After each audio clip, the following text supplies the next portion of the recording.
This is a Glass Box Media podcast.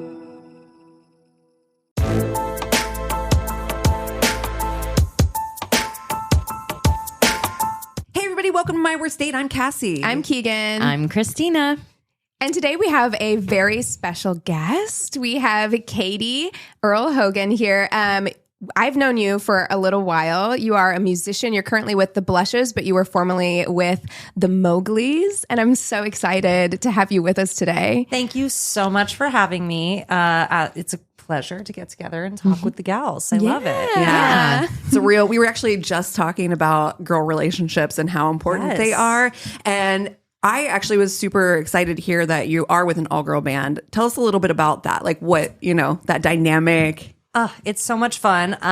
In 2021, October, I reconnected with a couple of girlfriends of mine, Katie Rose and Lori Dorfman. We grew up together doing musical theater. Amazing. In the Valley. Nice. And, life, college, all those things kind of brought us to different places. And then 2020 happened and, as everybody kind of experienced, it was like major life shifts. Yeah. So, my band took a break. Katie moved back from Paris where she was living. No big deal. Lori had reconsidered what she was doing as an artist, and all of these big life changes happened. It kind of brought us all together, It's in fate. this cosmic event. Yeah. And it was just kind of like, are we a band? One day we just kind of started playing some music and just kind of started writing a song on a whim really casually. Nice. And we're like, wait a minute, let's pursue this. And we wrote a song together and we loved it. And it was just super refreshing. Lori's always been an artist, doing a lot of solo stuff and a lot of acting. And Katie's always been a solo artist. She's been making music since she was a teenager. And I'd been in the Mowglis for the last, decade and a half or something. And so this new chemistry between the three of us was just so refreshing, and it felt new and it felt energizing. And we were like, let's roll with this. And it's just been really a pleasure. It's That's been awesome. such a Yeah. joy. It comes through in your Thank music too. Thank It you. sounds like you three are having so much fun, and it's so just upbeat and joyful, and I love it. We love that. It's definitely a joyful experience, and it's empowering, and it's just everything you would ever want from this sisterhood and this kind of girl group, and everybody takes care of each other and looks out for each other, and we have a really good time. It's really, really fun. I love that. Yeah, That's and awesome. I'm super jealous too because I've been in bands for years and years, and my experience has been always with guys. I've never gotten to collaborate in that way with females, and I just I imagine it's a much different experience. It really is. It's so fun. 2020, if I were to go back and read through my journal, I was journaling a lot. And I think if I were to go back and read through it, there were so many times where I was just I want to make music with women and for women. And I've spent so much of my adult life so far, making music that, on the business end empowered men, like my male managers, my male booking agents, my male bandmates. And, I don't know. I was just what if, a woman was taking 10% of everything I made? What if a woman was on stage with me and, sharing this platform? And, I just kind of fantasized about it. And I thought, God, that's the direction I really want to move in. And I don't know, it's kind of the power of manifestation. You or something. manifested Yeah. it. You sure did. Dude, I amazing. totally believe in that, man. It's Well, other big news too that you're knocked up. I got knocked up finally at 35 years old. I just turned 36. They call it a geriatric pregnancy. Jesus. God. We Oh my God, I talked can't about even. that. It's wild. And it's so I was excuse me, ma'am?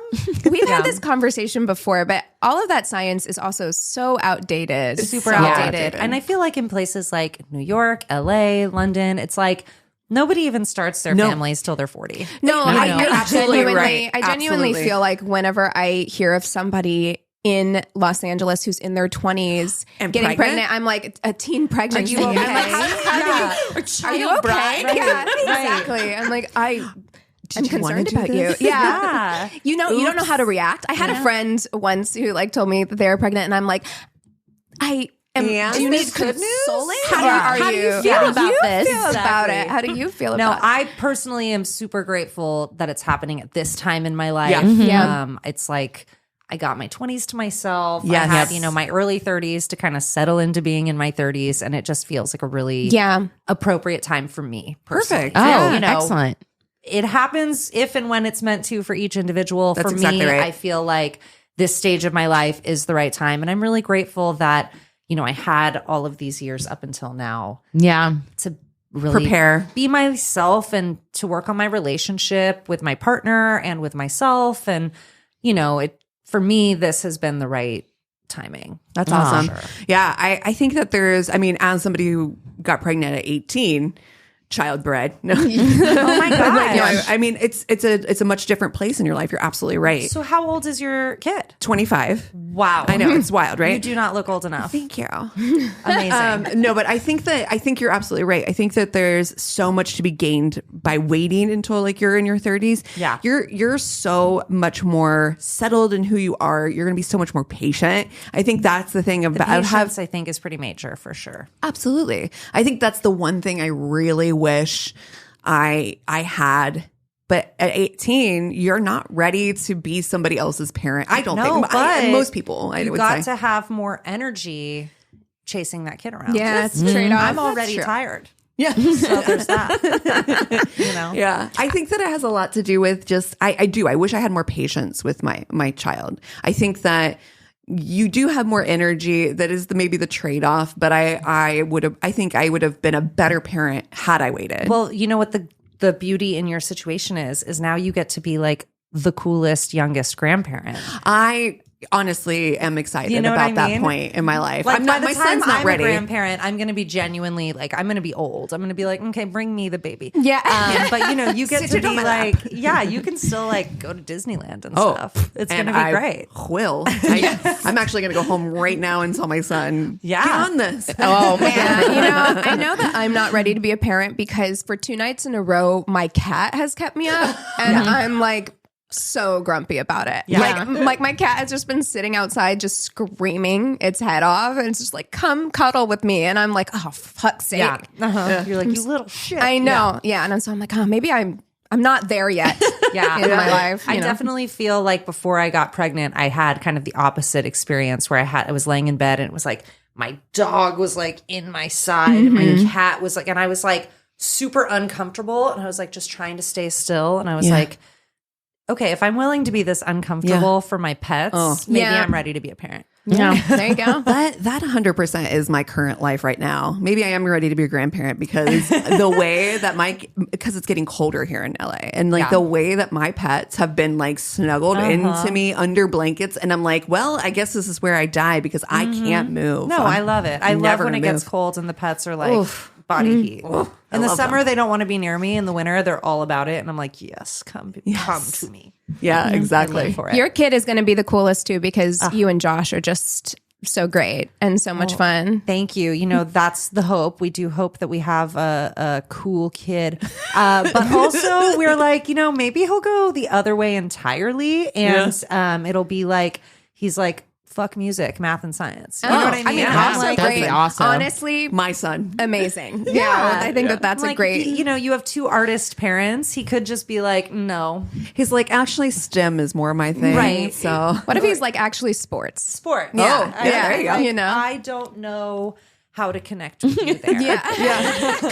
Go get the ball in the whole thing. We're gonna have to get you a little closer to your Oklahoma family for that sport stuff. But I'll be at the games. Yeah, sure. Cheering when everybody else Drinking is wine. cheering. Yeah, exactly. in your tumbler, you're like, I'll be like total wine mom on the soccer field. It makes me think of that gif or whatever of Josh Brolin or whatever doing the chair. The chair, yeah. He's like, Get settled in. mommy wine time. So how was it touring with your partner for all those years? It was really special. We actually were in the Mowgli's together for like 4 years before anything ever even happened between us. Like I would have never, at the beginning of the Mowgli's journey, I never would have been like, oh yeah, I can totally see myself marrying and having a child with Josh. It was just like not even on my mind. And However, then, he's like, I mean, honestly, no. Like we were just, there was nothing. We were friends. There was like nothing going on. And then when we started touring, it was like, we just really vibed. It was like, we'd be in a new city and I'd be like, I'm going to go find a coffee shop. He'd be like, oh, I want to go find coffee too. And all of a sudden it's like, oh, we're on a little coffee date. And it was like, I'm going to go on a walk. Like, I feel like I've been in the van too long. He's like, yeah, I want to move my legs too. And it was just like, we were aligned in how we wanted to spend our time off stage. yeah. And, you know, all of a sudden we were sharing with each other and we were going on walks together and getting coffee together and bonding. And it just kind of Natural. happened. It was very natural. And then once it happened, it was like, okay, it's on. Yeah. You know what I mean? It is on. And and then it was just a really special experience because we were traveling to all these new cities and we were both experiencing all these milestones, but together. And I think that I totally understand how it can be difficult to have a partner in a band. And at this point, our band was really growing and experiencing a lot of really special kind of milestones. We were on late night TV for the first time, and we were, you know, booking these really amazing shows and tours, and getting like songs and movies. And That's you so know, rad, when yeah. you can share that with somebody, it's really fun. If my partner was at home and it's like you're on the phone, you're like, oh, the show was fucking amazing tonight. Yeah. All these people were screaming for us. Tomorrow we're going to be on Leno. It's like, they're like, okay, cool. Yeah. Fuck you. I'm at home watching the cat, you know? And Yeah. so, Yeah. it was really a blessing, if you will, to be able to have those experiences together. Yeah. It eliminated any like jealousy or weird Yeah, feelings right. that I totally think could be natural. You know, if you have this partner who's going to premieres and going to Grammy parties and has an event tonight, but we can't bring guests because we're not that famous. Jeez. And so, you know, we got to do a lot of that together. And a lot of our band members and our peers and our tour mates, it's like they'd be like, oh yeah, my wife's at home and I haven't seen her in 4 weeks, or my wife's flying out. It's the first time I've seen her. And, you know, and I empathized with them because it's hard. Yeah.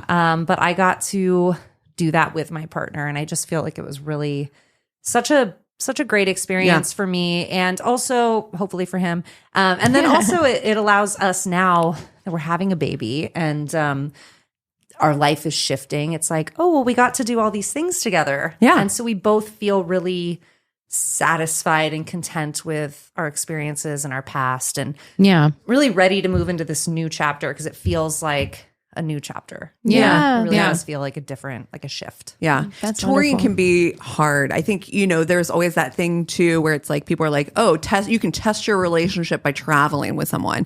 Totally. And I think that you guys got to go through some of the things that for most people could be very difficult. So you got to kind of experience those things early on. And the fact that you meshed well in that type of environment says a lot about how you were able to build your relationship. And there was a lot of finding this balance, because it was also like, you know, we had bandmates and it never wanted to be like, oh, it's this couple against us. Versus- like when we had to have business talks, it was like we always tried to be very neutral and not like, well, I'm saying this because my partner's saying this. It was like we'd have to find ways to be diplomatic. be diplomatic and to disagree and not make it a relationship disagreement. But it's like, okay, we're disagreeing as bandmates. We've had Not those as- conversations yeah. too as friends, Yeah. you know, Right. doing this as well, where it has to be like, we might disagree on this thing, and it's not a friendship thing. This is Yes. a business talk. Yeah. This is a Correct. friendship Right. talk. You know what I mean? That, exactly and that is right. hard sometimes. I mean, I think that, you know, we definitely have come through those like struggles, because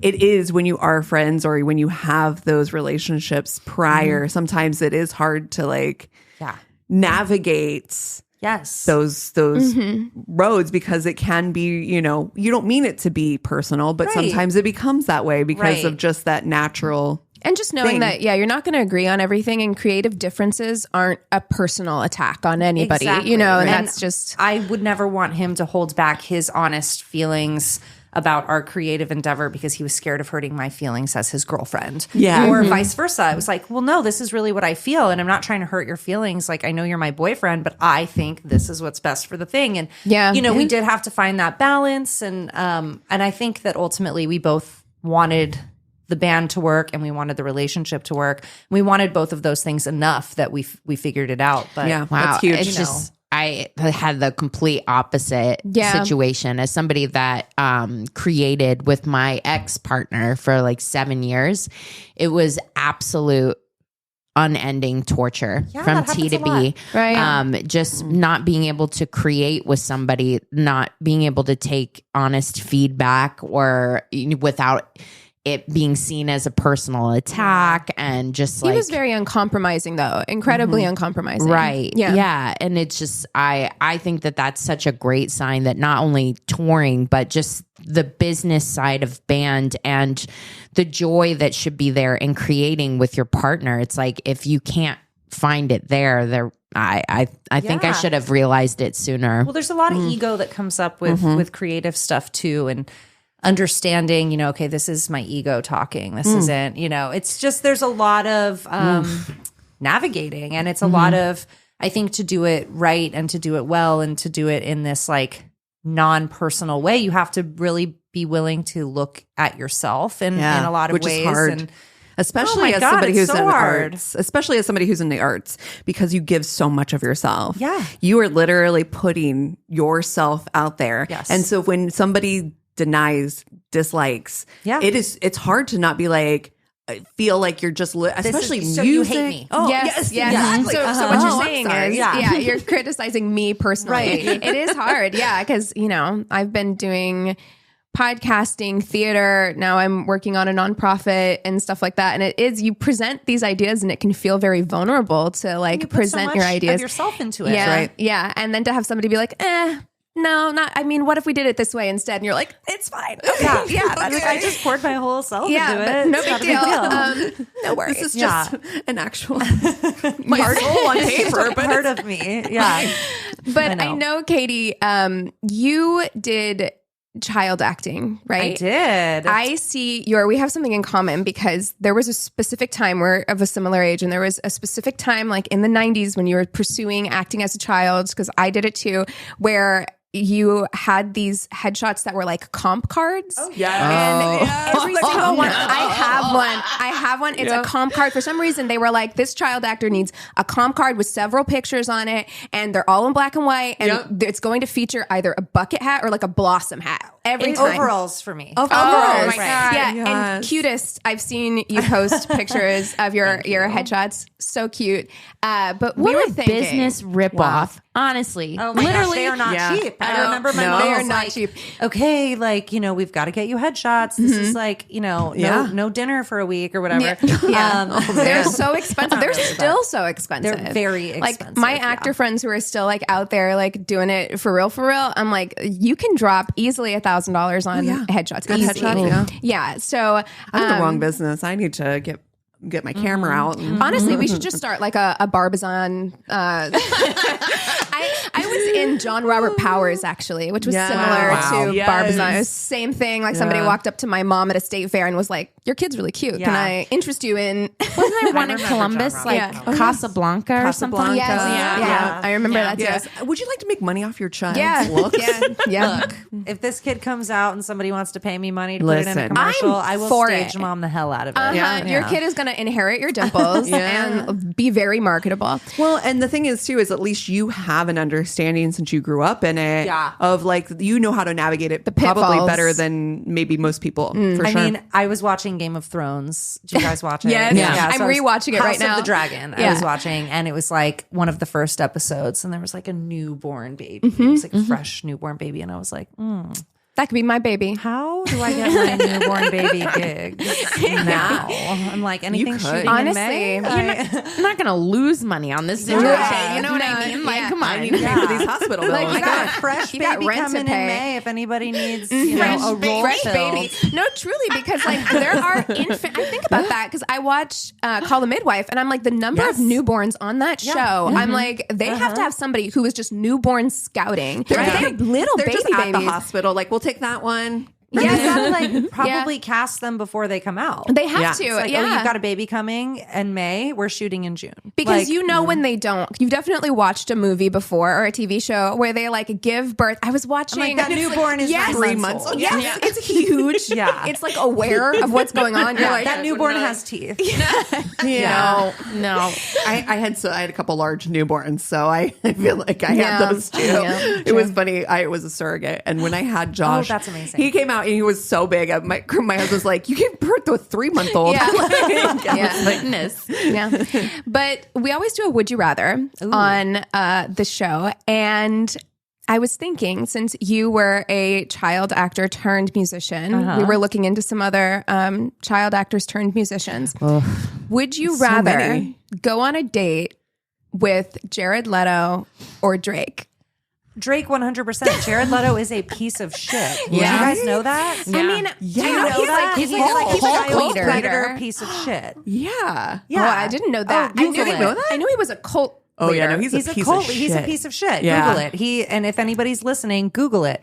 It's like kind of amazing to me that he hasn't been canceled yet. Yeah. When he was on wow. tour with 30 Seconds to Mars, he and his brother have been pieces of shit, and they take advantage of young women often. So Drake all day. I'm not Yeah. surprised. Also, Drake is cute. Yeah, by Drake that. is Yeah. cute. And Degrassi, come on. Yeah. Aubrey. He's Canadian too, which always is just points in my book. Yeah. Like, I'm just Agreed. like, Drake points. is Yeah. cute. I also feel like Jared Leto, like too like pretty. Yeah. Pretty. Yeah. It's not really my No, aesthetic. I'm like Drake is like he's like a man. There's Yeah. something about Jared Agreed. Leto's eyes that make me nervous. Like Yeah. I'm just like, Cult are leader? you staring Yeah. into my soul? He is. Yeah. He Like, is actually. Wait a second though. I have a question. Was he a child actor? What did he do? Oh, when he was Jared Yeah. Catalano in My So-Called Yes, Life. My He was So-Called like Life. a child. Yeah, he was a actor. teen. Oh. But so Yeah. was Drake. He was a teen. Yeah, in Degrassi. In Degrassi. Got it. Yeah. Yeah. Yeah. Jimmy from Degrassi, he went through a lot of stuff. Yeah. Yes, he sure Interesting. did. Through a lot of He had a stuff. rough I didn't storyline. watch Degrassi. Oh my gosh, you missed out. I It did. goes there. I missed. They go there. They're talking about real issues. Oh yeah, For there was a school teens and shooting. tweens. Like Yeah. this was like early 2000s. Oh, wow. I thought it was a knife because it was Canada. Was it a gun? No, I think there was a gun. And they wow. like talked about STDs and they talked about rape and they talked. I mean, it was like they went and their theme was like Degrassi. It goes there. It goes there. That was Okay. Shit. whoever was in the marketing room for that really nailed it. They're like, just we go there. Period. See, I was My So-Called Life. Like that for my me, gosh. I was Totally. 100%. Like it was so funny because like growing up, I grew up in like the 90s and like that was like grunge music and stuff like that, like plaid. I mean, when I tell you I wore like to homecoming a plaid baby doll dress love it. with plaid boxers underneath, different is color, different so plaid. Of course, yeah. Yeah. And like I was straight up all about that aesthetic. Like My So-Called love Life, it. Claire Yeah. Danes all day. That was Jared just me. Catalano. Oh. Look, Jared Leto, boo. Jordan Jordan, Catalano, so hot. hot. Like he was such a childhood crush. Yeah. Okay, so But what in about 6? if you had to pick between Jordan Catalano and Jimmy from Degrassi? Oh, harder. Oh my gosh, Challenge. that's harder. Much because harder. Fictional characters. Yeah. I do Yeah. like the like sultry, like I hang out under the bleachers. Yes. thing about Jordan Catalano. Would've got me. Yeah. But I do feel like Jimmy was probably a better person. Yes. Yeah. In general, yes. you know, but I just feel like at that stage in my life, I don't know if I was mature enough to go for the good guy. I was or not. the, like guy smoking under the bleachers. I submit for evidence my Yeah. teens and 20s. I think exactly. I don't know if you heard me say I got pregnant at 18. I Right. think we all know who No, I I choose. mean, My younger People self know. was like cigarette under the bleachers. You, Yeah, people know on this show I'm notorious for making the wrong decision. Anytime Yes. there's a bad decision to be made in these, fictional situations that we put ourselves in, I'm gonna make it. Yeah. You know yeah. what? Thank God it's fictional. Yes. Yeah. We don't really have to do it. I'm new to the nice guy life. It's, Oh, they're so much better. it is. It really is. I'm like, wow, They're it's so just much better. relaxing And like, too. Yeah. how easy is it to be an asshole? It's like, oh wow, you're really challenging yourself to be an Yeah. asshole. Like a nice guy, it's like, okay, cool. You're like doing the work. That's Yeah. a lot. Yeah. I almost admit that it is easier to be a nice guy. How much better is your life to just get along with people and I like totally do the right agree. thing? It But, just like, I feels so feel much like better. Guys just like assholes, like it's like a default to just be like fucking Yeah. Yeah. and you're like, It is kind of easier to be a catch a piece of clue. shit and selfish. I think it is too, because it's so baseline, like lizard brain. True. Just like not putting Selfish. in any work. Yeah. I think. But I mean, I definitely find it easier to be a nice person but I guess that's because I have a conscience, because We play consequences. Is what and if I'm mean to somebody, even if it was deserving, the way that will keep me up at night for the next like week, being like, oh God, I really shouldn't have snapped at that person like that. I look at like the way culture has kind of trained us with our like gender roles. It's like men can be assholes and they're leaders, and like women, if we're assholes, it's like she's a fucking bitch and she's hard to work with. Get her offset. Yeah. You know what I That's mean? true. But men, they're leaders. They're demanding. They know what they want, And it's women like, are this is fucking divas. bullshit. So I feel like I respect the hell out of women that can like find that balance and be like, I'm going to ask for what I need and be firm about it. Yeah. And I don't care if you think I'm a bitch. I'm not being a bitch. I'm stating my needs, and there's nothing bitchy about stating your needs. Yeah. But men can just be like, Live life. get me a coffee. And they're like, wow, he's really firm leader. I'm going to get him a coffee. And it's just like, so we've kind of We gotta be been like, would you ever? Yeah. Would you ever mind? If you're going Can past I the kitchen please and get it's you a soup's coffee? convenient. Yeah. Or like, I'll get you a coffee. But I'll do it for you. Yeah. So And then they bring it to you and it's not the coffee you wanted, and you're like, this is fine. It's fine. It's Actually. fine. Yeah. It's No. fine. This is real dairy. Great. Right. Exactly. Yeah, you're like, I'll see you in the bathroom. Yeah. I'll just deal with it. So, maybe that has something to do with it. I don't know. Yeah. Mhm, definitely. Yeah. Let's stop being these people, huh? Stop being pleasers. Let's start fighting for what's It's next. hard. I am like people pleaser tendencies in a real way, and it has actually like hindered my life in a serious way for a long time. And I've tried, and it's hard to hit that balance because I do like being kind. I want to be kind to people. I want to go out of my way to be nice to people, but not at the expense of my own well-being and my own needs. It's very difficult to strike that balance. Right. And having boundaries and making sure your needs are met, like it actually is a kind thing to do, because then you can show up as the best, happiest, most content version of yourself. Like when you put all of your needs second for other people, it's like, I think it can create resentment. And resenting people's not nice either. No, you know what I mean? It's true. Yeah. So we have a student, we teach some arts classes, and we have a student who always, she's a teenager. She's like 15 or 16, and she always apologizes. She raises her hand, and I call on her, and she goes, sorry, I just have a question. Sorry, I do that. I'm like, you know what I'm working on with you? Yeah. You need to stop being sorry for asking for what you need. Yeah. There's nothing to be sorry about, girl. Like, stop it. Guilty. Yeah. Yeah, I think that too. Guilty. Yeah. I don't know where that came from, but I don't know a lot of women our age who don't use the word sorry. and she's a almost teenager, so constantly. It's Right. perpetuating. I hate that for And her. every time she says it, I'm like, nope, you don't have to be sorry. What do you need? This is Like, what I'm here for. Here in class. Ask for your, Yeah. It's a default. It's a default for Yeah. sure. The number of times my boss even is like, you don't have to say sorry. And I'm like, I know, like deep down, I And know then you that say I don't. sorry for saying sorry. Oh, Yeah. sorry. Oh, sorry. I know, It's a loop. sorry. Well, it's not just sorry. The amount of like verbal qualifiers that women use in their language is astounding. Yeah, if that makes sense, is one that I do all the time. Yeah. Like, does that make sense? Yeah. Because I'm just yeah. like, I want to make extra sure that like maybe in case I sounded stupid. Yeah. Does that make sense? The that makes sense one is always one that bothers me a lot. Like it's when I would be in a seminar or something and somebody's like, does that make sense? I'm like, yeah, I understand English. Of course that makes sense. Like, you know? And to me, I almost get like triggered in the other direction. I was like, stop saying that. Like, right. Yeah. And you're like, I'm no, not dumb. I'm trying to make sure that I know. I made sense. So when yes. I Not catch that you could myself, understand Not that you it. can Yes. understand me. Right. Yeah, because I do that a lot, or I'll say, if that makes sense, you know, and I write it down even like in whenever I'm like sending people things, I'll say, if that makes sense. Yeah.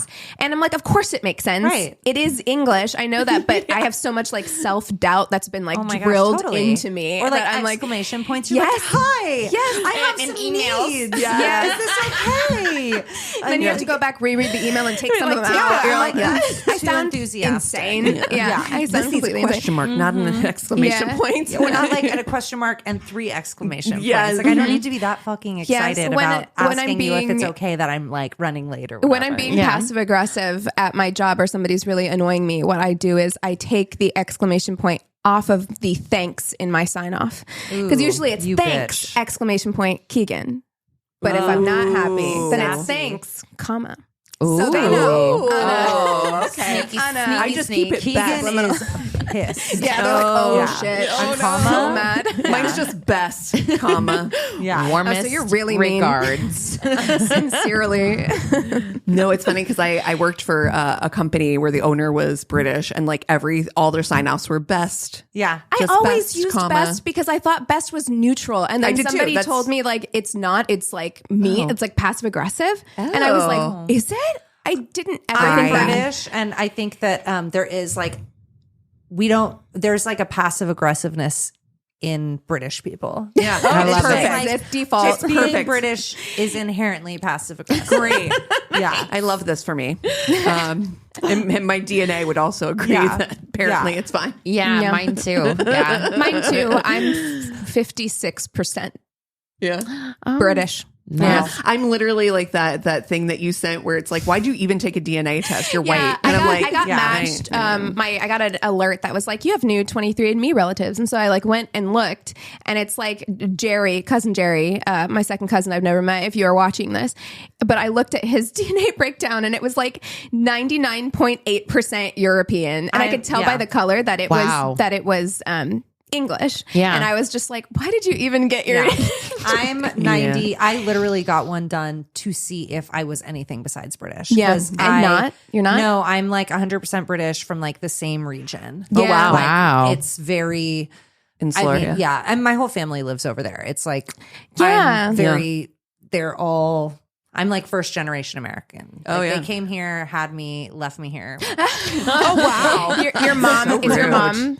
My mom's there. Yeah? My dad's there. Wow. I have half siblings there, aunts, uncles, grandparents, the whole, Wow. Are you Okay, the man. only one? I'm the only one here. Wow. I know, it's crazy. Well, not anymore. Not Now I anymore. have a kid. Yeah. Hey, there you go. And a Built husband. in. Oh, that's Yeah. so funny. Yeah. So when I had my son, because I was adopted, my son, I always joked, it was like, he's the first birth relative I've ever had, like the first person I've been blood related to. That's special. Yeah. I was always like, that's, Yeah. you're my first blood relative that I've ever this is known. my first American relative. Yeah. Yeah, look at that. That's cool. That's cool. Well, we have to ask, Okay, I'm because ready. this is my worst date.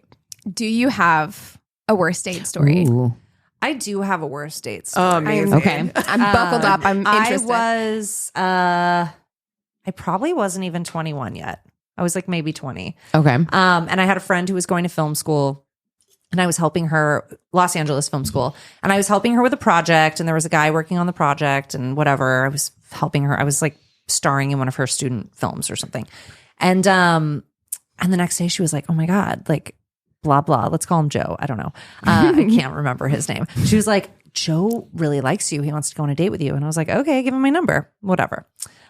So he was like, okay, can you come pick me up and I'll take, like, we can go to this restaurant. And I was like, sure.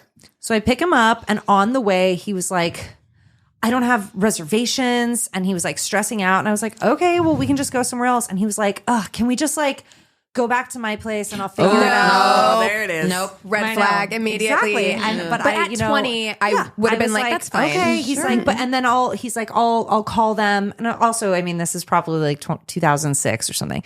So we didn't have like Google on our phones and stuff. And he's like, oh, I'll go back to my place and I'll find a restaurant for us. And I was like, okay. So we go back, and immediately he starts trying to hook up with me. Yeah. And I was like, yo, we're supposed to be going to eat. I'm hungry, first of I'm all. hungry. Yeah. And I was picking you up to go to dinner. That was the plan, not to like come upstairs and freaking hook up. Right. And we ended up getting in like a huge fight.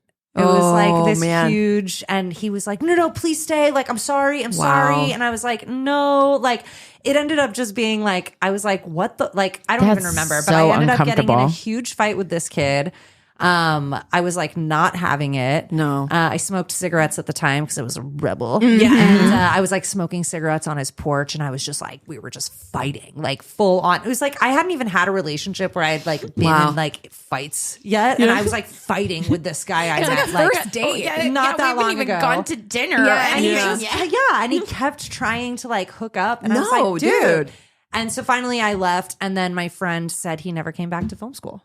Oh, wow. Yeah. Well, that she's one like, we never experience saw was like, him again. no, yeah, he Good. disappeared. Fuck you, Joe. Yeah. He packed his shit up and he went back wherever he came from. You know, some boys just cannot handle rejection. Yeah, it's true. Yeah. So, I will tell you, and good for you for fighting him, because I know the 20-year-old me who was like, ugh, just get it over with. it'll and be easier. Like, I don't just want to be fight. easier just to do it and be done and leave. But I like didn't like him enough. Like, I was just like, I thought you were taking me to dinner. Like, the whole thing was like, I'll go to dinner. Like, cool. Like, I'll let a guy take me to Also, dinner. if I'm the littlest bit hungry, it's not that's how happening. I'm like, why do you think that this would work? Don't like threaten you would me have with a meal that had, you're not gonna deliver. yes, Right. Like you would have had such a better like chance if you had taken me to dinner Yeah. first. Yeah. Like you would have had such a better chance. And it's just such a lame thing to be like, oh, sorry, we need to go back to my apartment. I'm like, this is Los Angeles. There are restaurants Yeah. everywhere. Right. Everywhere. And you know what? Make a fucking reservation. Yeah. Yeah. If that's your whole thing, call the fucking place and make a reservation. Yeah, put the tiniest bit of effort in, Ugh. like the littlest bit. No, that Yeah. seemed like it was his Calculated. his Whole- It calculated definitely in effort. hindsight seemed calculated. Yeah, exactly. Oh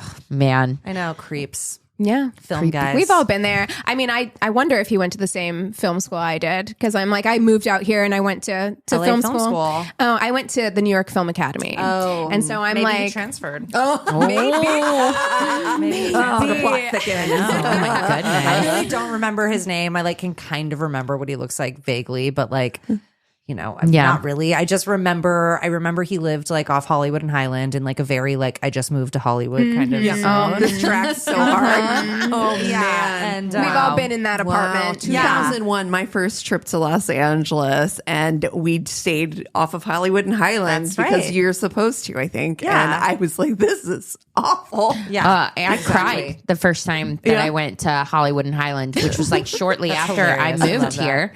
And I got there, and you know, I'm from Ohio, like, you know, and so Hollywood is this big shining beacon chaos. of like, oh my gosh, the You're gonna run movie into stars celebrities and on Hollywood. celebrities. And I got Guys there. with snakes. And it just Jesus. the faint smell of piss, Yeah. and it's Yeah. like dusty and dirty. Awful. There's like sad Spider-Man's Spider-Man everywhere. and a million Johnny was like, Depps. yeah, cry. Oh my God, that's so funny. Crying because I was like, this isn't Hollywood. I played it just like I did in Columbus when it was like when you were like walking home on campus and you're just passing a bunch of people. I did the no eye contact thing, and I was like, eyes down, down. just Yeah. real hard, don't fuck with me face. Yeah. And that was my Hollywood experience. I was like, oh, it's like this.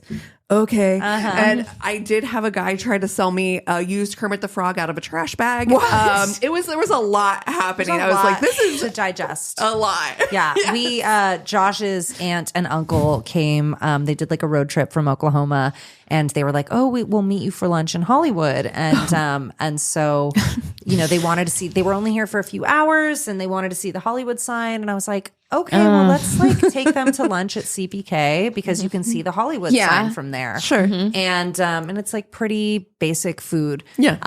And they were like, okay, we'll park and meet us outside of Madame Tussauds, which is like right at Hollywood and Highland. Yeah. And when we were walking over there, and Josh's aunt called him, and she was like, please hurry up. I've never seen this many people in my life. Oh, And yeah. she was genuinely terrified. Yeah. And we went up to CBK and we got pizza, and they were like, can we get pizza with no oregano? And like, we're like Domino's people. And it was just like Hollywood was a lot for them. God bless them. yeah. No, Yeah. I mean, the culture shock is real. I didn't live in Hollywood when I first moved here, but I didn't come here before moving here. I like found my apartment. I knew where I was going to school, and on paper, I was like 5 miles. I was like, and in Missouri, 5 miles is like absolutely nothing. So I was like, oh, it's not very far. Like I could probably even like ride my bike and stuff, right? Like, no. My apartment was in Koreatown and I was going to school in Burbank. And so it was like the 101. Honey. I remember crying on my way home from school because I was stuck in traffic on the 101 and like deadlocked traffic. And I was just like, crying because I'm like, I just want to go home. I just want to go home. It makes or breaks people. If you can make it through that shit, like you're an Angelino. Yeah. And if you can't, like the city will chew you up and spit you out. Yeah. It's just like New York. Like my husband is from Oklahoma and he's been here for now like 15, 20 years. Yeah. And I'm like, oh, you're an Angelino. Like if you can make it past 10 years, like you're in. Yeah. I'm almost to 12. It'll be 12 years in January. See, Thank you're you. an Angelino. But I mean, it's rough going. I tell people that I had a girl, she just turned 21. She's lovely. She was here for a film thing, but she's from Springfield, just lived in Springfield, actually Willard, which is a really small town, her whole life. And she was talking about wanting to relocate. And I was like, look, I'm for you doing it. I was like, I want you to be a little bit more financially stable than I was when I moved out here, but I'm for you like giving this a shot. But, and you have support, you have my support, there are people here, but just know that like it is going to be hard. Like the first like however many years are difficult, right? You know, but if you can get past that, it can be really beautiful. It's amazing. I mean, we've been looking at new places because, you know, we're having a baby and we're outgrowing our 1 bedroom. And it's like our in-laws are like, well, look at this house. It's like $1,200 for a 4-bedroom house on like acres of land. I'm like, but then you got to live in Oklahoma. But I'm not going to live in Oklahoma. Yeah. I'm in right? I'd rather live in a freaking studio apartment. But I've born and raised in LA. Yeah. Like it's normal for you as well. Normal for me. And it's, I don't know. It's like, to me, I'm like, oh, Burbank is a nice, quiet town. That's exactly how I feel. Exactly. I want to live I want to go to Toluca Lake once I've made it. Retire my home in Toluca Lake. Somewhere nice and quiet, just surrounded by film studios. You know, Yeah. it's like not really a quiet town, but to me, it's like a nice, quiet town. Yeah. You know, it's the suburbs. Yeah. I was born with the city gene as well. I think there is something I'm a city rat. I am too. I can't handle quiet. Yeah. Like if a place that I go to is too quiet, I used to have an app when I traveled, like, and I would be certain places and I would like put on that city noise. That's funny. City noise app. Yeah. Because even when I grew up outside of Columbus, but I grew up right next to a police station and like, so we would get a lot of like city right sounds. right by the street. So we'd always get the cars passing by. To me, that is such a brown noise, like peaceful thing to me. But there's that. I do have that city gene. I need people. Yeah, I like to do the country mouse thing as a tourist. Yes. You know, I'm like, oh, I'm gonna like pretend I'm a country mouse for a week, and then I'm like, okay, get me back to the city. Yeah, I am like, I can honestly do both. I can do both. I'm ambi. Me too. You know? Me too. I like them both for different reasons. I've lived in both. Yeah. There's pros and cons to both. I could never live in the country again. My husband's both. He definitely has both sides. Like he could be a mountain man. He could be that really quickly. Like he could really just flip over to that. I can do it. I can be a tourist in that life, but then at some it point, depends on how bad the world is. I feel like a couple times a year, I'm just like, fuck this. I want a cabin in the mountains. Nobody fuck with me. Like I don't want to see anybody. I just want to can things. I just want to have a garden. I want to be near a creek. What's funny is I feel like I personally feel like safer in a city than I do in the country. Me too. I'm like, when I'm in the country, I'm like, I'm getting murdered. Anything could happen You know out what here. I mean? Yeah. Like, somebody is Me going to murder me and nobody's going to hear me Nobody's scream. gonna know. But when I'm in the city, I'm like, there's just somebody smoking crack on the corner. It's no big It's deal. fine. They're minding their own business. I'm minding my own business. Exactly. I don't know what that is. It's an interesting thing. Like when I first moved here, I still had that mentality of like a small town, small city. Even though I grew up in Las Vegas, it was like suburbs, and then I moved into a small town in Missouri.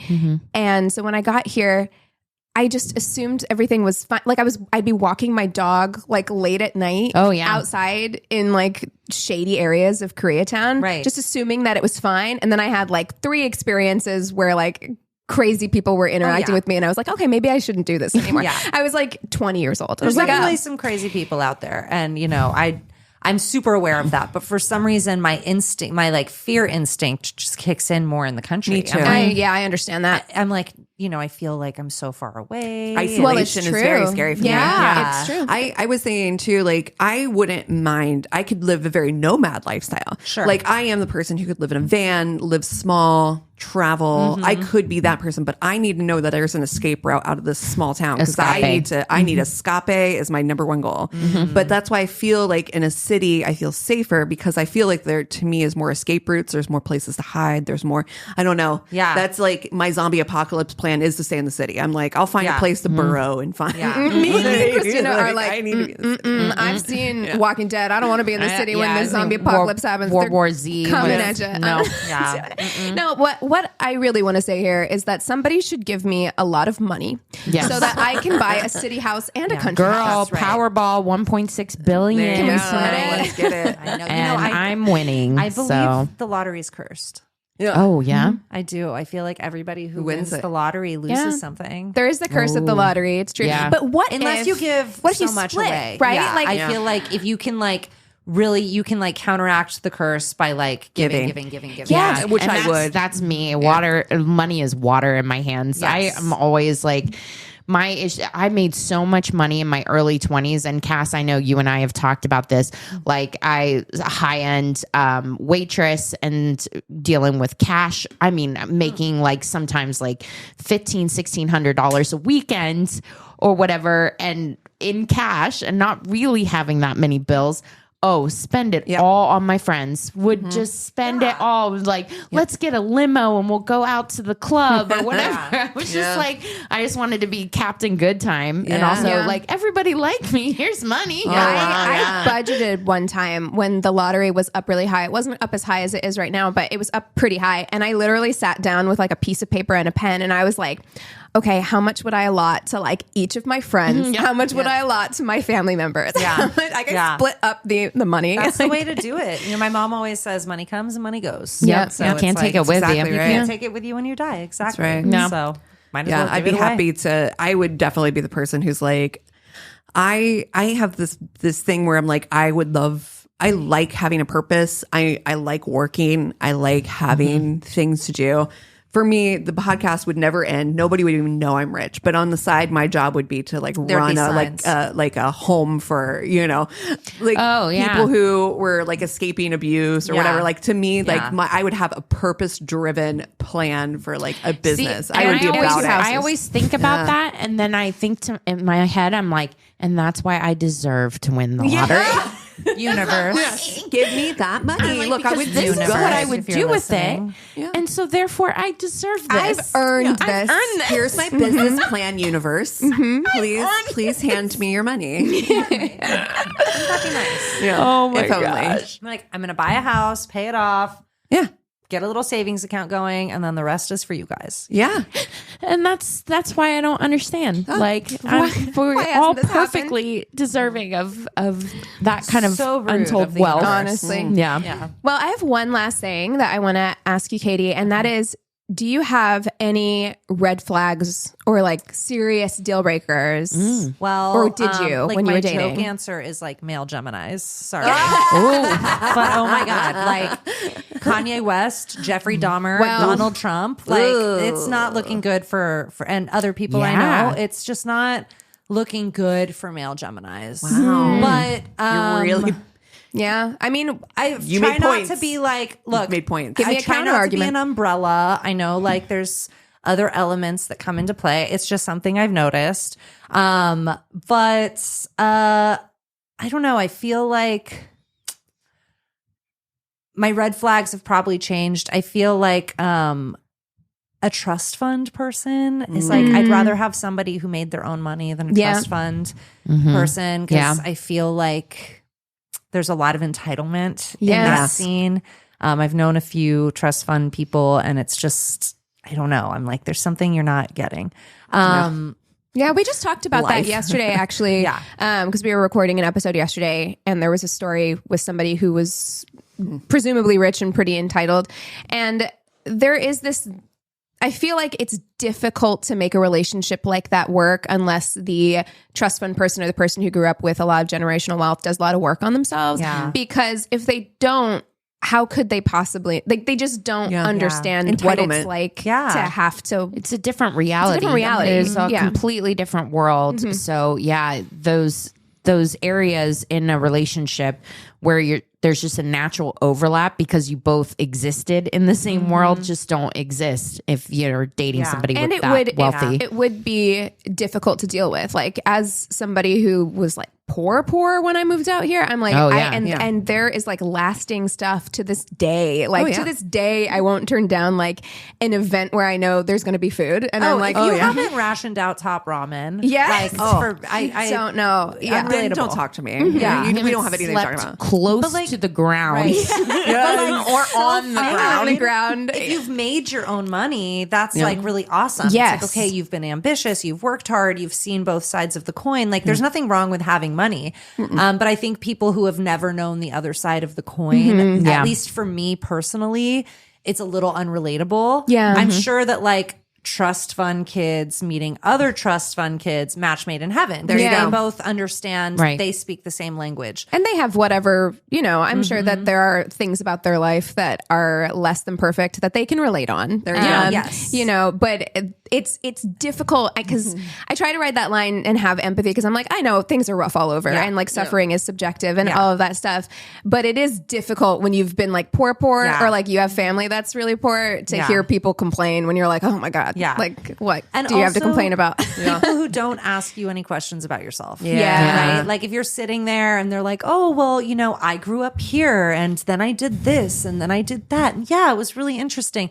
Like, cool. It's got to go both ways. I feel like when you're in a conversation where it's just a lot of output and you're not getting anything. That's generally a red flag because I think it's kind of an indicator of like how the relationship will go. Right. Yeah. And it completely shows you how they communicate, which is not one-sided. Yeah, it's not one-sided. Well, I find that too a lot more prevalent, I think, out here in LA because everyone's been made to selling themselves and to be on. Yes, everything feels like a networking thing. It makes me actually very anxious to meet new people now because I'm always kind of like, do I need to be selling do I need to be on? Are you on? Do you want something from me? Like it's always kind of that whenever you meet new people. I used to think that more, and like nowadays I'm like, whatever. Like, take it or leave it. If you like me, you like me. If you don't, you don't. But I think when I was younger, I was a little more like, okay, well, like who knows like who I'm going to meet and blah, blah, blah, blah. And now I'm just like,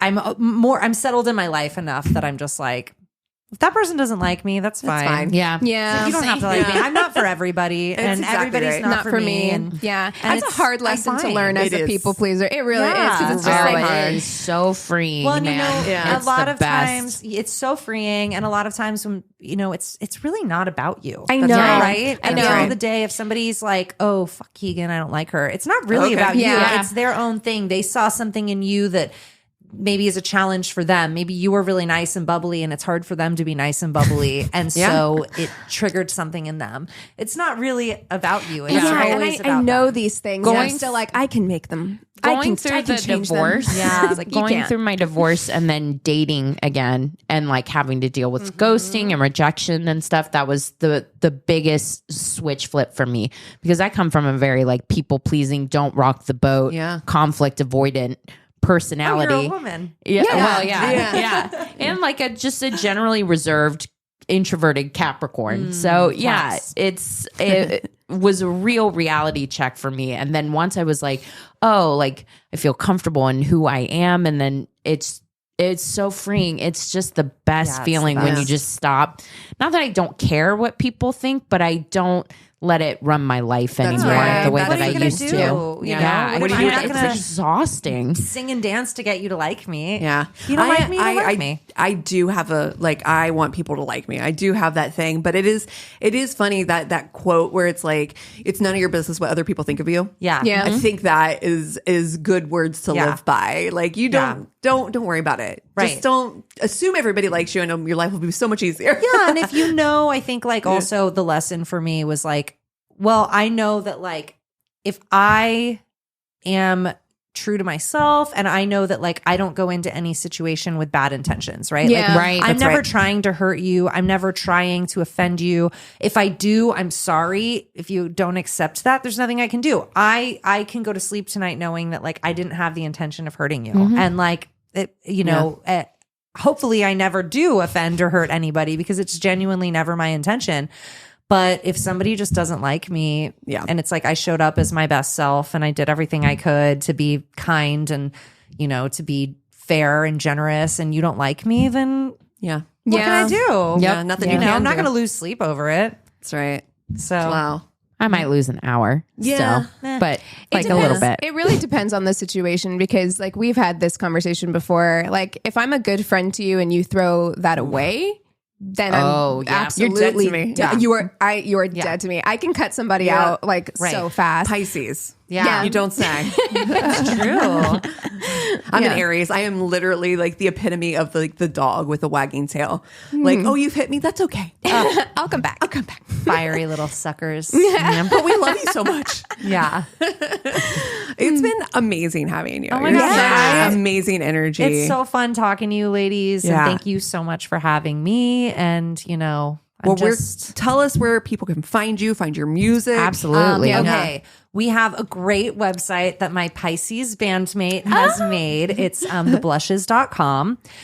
We're on Instagram, The Blushes Band. Those are probably the best ways to kind of stay up to speed with us. We're on Spotify. We just released our first single. It's called Me Time, and it's about enjoying me time and like not giving a shit what anybody thinks about you. Love it. There you go. And we have a bunch of new music that we've recorded and we're getting ready to release throughout the next few months. We kind of got a bunch of stuff in the canon, which is great because it'll go through my pregnancy. So Yay. I got stuff going on as I go through the pregnancy. So it kind of worked out really well. And we play shows all around LA, and I'm going to keep playing shows even as I That's awesome. Yeah. grow. You should. Yeah. You know, we're like kind of this like feminist band, and I'm like, you know Love what? it. What's more womanly and powerful and feminine punk rock. than being, and punk rock than Yeah. being fucking I can't super wait. pregnant? I can't wait to see your pregnancy, your maternity show clothes. Well, we'll see. It Could be amazing. We're crop tops, bikini tops. I love it. Do it. I love it. And then personally, where can people find you, follow you? Oh, I'm Katie. Oh, I'm Katie from the Blushes on Instagram. Katie Jayne Earl is, you know, just has always been my stage name since that first set of headshots. So yeah, you know, I'm on the Mowgli's.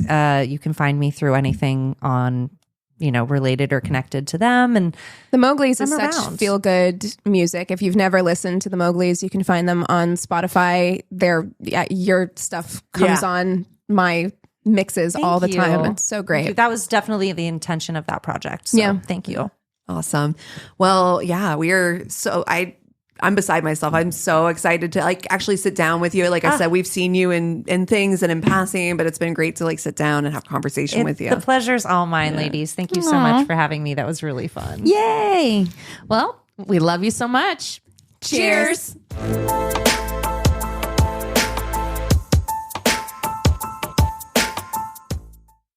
This is a Glass Box Media Podcast.